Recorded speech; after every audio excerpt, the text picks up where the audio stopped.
Welcome back. You're watching and listening to GB News Breakfast with Miriam and Ellie.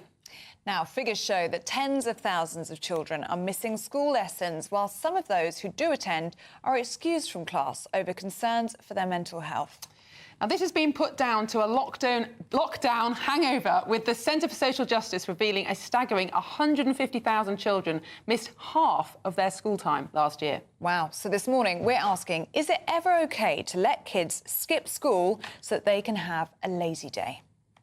Joining us to discuss this now is presenter and commentator Danielle Mason and blogger and confidence coach Lucy Baker. Thank you, ladies, so much for joining us. Now, is this as big a problem as it seems? Should parents just let kids have the odd lazy day when they're not feeling well? I agree that sometimes a child does need that little break for mental space. If your child's not as academic as other children, school lessons can be quite overwhelming. I went into a maths lesson, actually, and watched the other day, and it was so... I didn't understand it, so I don't know how they cope. So I think that it's not bad to let your child have a lazy day once in a blue moon. I'm not saying have lazy days here, there and everywhere, but it can be good to mental rest and stress relief, and it can get their brains recharged, ready for the next day. Because I've had calls from schools before where my daughter's been very overwhelmed and played up at school. So I've even said to the teachers, you know, I'm going to give you a break tomorrow, I'm going to have her off, recharge her little brain, and then I'll send her back in and she'll have a much better day learning. So that's my view on it. But shouldn't we be teaching children perseverance, that you have to keep going even when you don't feel like it? Yes, I agree with that, but you can do that at home.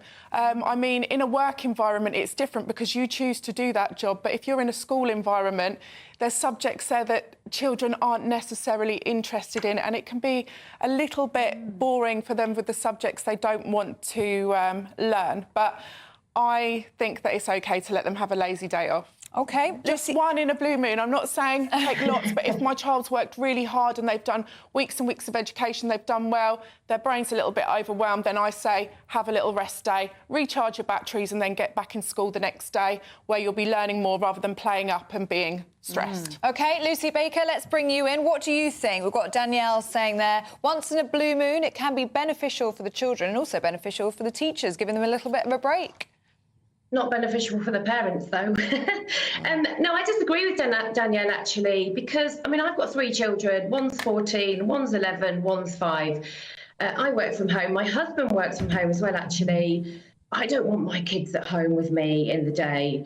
And I'm fortunate, actually, and a bit, you know, my kids like going to school. I've had problems over the years where sometimes there's been some anxious mornings, but on the whole, we've kept pushing through, and I've kept taking them to school, and they've got the message now. You've got to go to school. I think the weekends are the time to have those lazy days. Actually, sometimes on Saturdays, my kids do absolutely nothing. I don't push them into clubs. I don't, have hectic, busy days for them. I sometimes do nothing on Saturdays or just catch up, after the working week. And it occurred to me, what if I decided 5 minutes ago, do you know what? I'm not going to turn up for this chat today on GB News. I'm just going to have a lazy morning. I'm not going to even get up early and get ready. We've got to instill this kind of theory, I think, or this mentality in our children. And I understand what Danielle's saying. It is hard for kids. They do get pushed very hard at school. But at 3:15, they can come home, lie on the sofa. Sometimes my 14-year-old genuinely gets home from school and she just lies on her bed for about an hour. Chills out, relaxes, and then we sit and talk and have dinner and all of those things. So I know there's a big problem in schools. Everyone's trying to get the kids back into schools, and I understand there is issues going on there. But as a parent myself, I want my kids out learning, socialising, having fun with their friends. I don't want them at home with me in the school day, that's for sure. Danielle, I just want to pick up on something you said about how people, when you're an adult, you choose to go to work. Yeah. Well, perhaps you do get to choose what job you have, but if you just don't turn up, you will get sacked. I agree, but I will drum that I will teach my children that at home.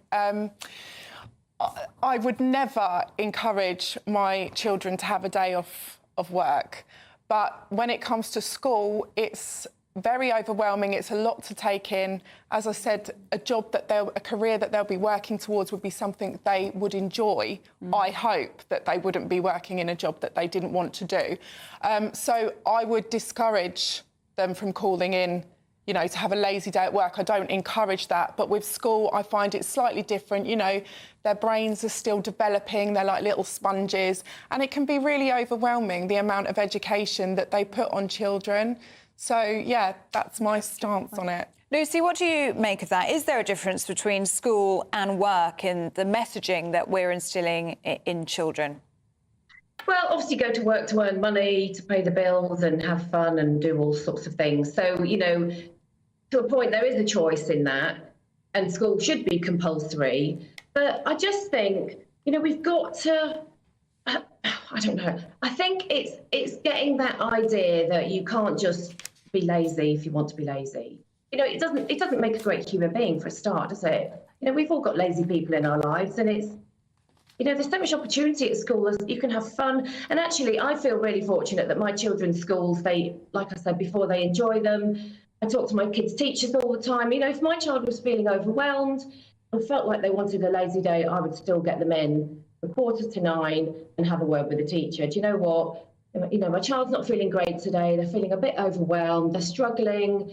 Have those conversations with school, you know, and they may well pull the kids to one side and let them have a slightly more lazy day at school. You know, you've got to keep that communication open. I don't think it's always the parents' decision to keep kids at home. Well, it kind of is because it's your child, but let's work with the schools. Let's not make these decisions away from schools. I think the communication is really, really important. And, you know, one of my children always wants her birthday off every single year. I've said no. Friends have their birthday off. You know, so it's, I think I'm probably old-fashioned in that respect. But I think get the kids in, communicate with the school. If they're overwhelmed, tell the teachers. Thank you so much, Danielle and Lucy. Really appreciate your time. Please send in your views, gbnews.com/your say. Still to come, we're going to have all the latest sports news with Paul Coit. That's next.